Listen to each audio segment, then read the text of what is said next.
आम्ही करतो उज्ज्वल भविष्याची बांधणी, आम्ही घालतो उंच स्वप्नांना गवसणी। आम्ही आहोत Gokhale Education Society pre primary and secondary English medium school. आम्ही विद्यार्थ्यांना घडवतो फक्त परीक्षेसाठी नाही तर उज्ज्वल भावी नेतृत्वासाठी। आमच्याकडे विशेष अभ्यासक्रमासह तज्ञ शिक्षक आणि अत्याधुनिक सुविधा सुद्धा। तर आपल्या पाल्याच्या उज्ज्वल भविष्यासाठी आजच संपर्क साधा Gokhale Education Society pre primary and secondary English medium school, Jopur road, Pimpalgaon, Baswant. उघड्यावर कचरा टाकल्यास 5% दंड भरा। पिंपळगाव नगर परिषदेचा बेजार नागरिकांना दणका। प्रत्येक नगरात वेळेवर घंटागाडी जाते, मात्र उंच इमारतीत राहणारे नागरिक घंटागाडीत कचरा न टाकता इमारतीच्या गॅलरीमधूनच कचरा खाली फेकतात। त्यामुळे परिसरात गलिच्छ वातावरण निर्माण होत आहे। शिवाय उघड्यावर कचरा टाकल्याने डेंग्यू, चिकनगुनिया यांना चालना देणाऱ्या मच्छरांचा देखील प्रादुर्भाव वाढत आहे।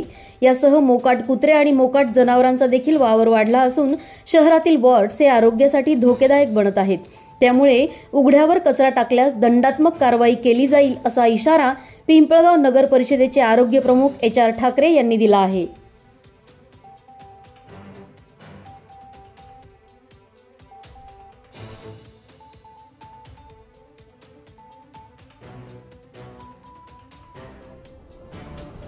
मी HR ठाकरे, पिंपळगाव बसवंत नगर परिषद स्वच्छता निरीक्षक। या भागात मोरेनगर या भागात बऱ्याच दिवसापासून तक्रार होती, लोक उघड्यावर कचरा टाकतात। परंतु आम्ही आज प्रत्यक्ष स्वतः भेट देऊन जेव्हा पाहणी केली की खरोखर लोक घंटागाडीत कचरा न देता उघड्यावर कचरा टाकत असल्याचे निदर्शनास आले। आज आम्ही नगर परिषदेचे कर्मचारी लावून विशेष स्वच्छता मोहीम घेऊन सदरील भाग हा स्वच्छ करण्याचे काम सुरू केलेले आहे।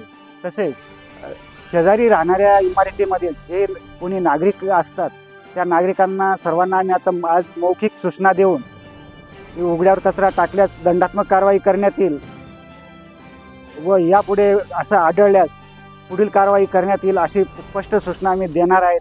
आणि सर्व नागरिकांना आम्ही इमारतीमध्ये सर्व वास्तव्य असलेल्या नागरिकांना नोटिसा बजावणार आहे।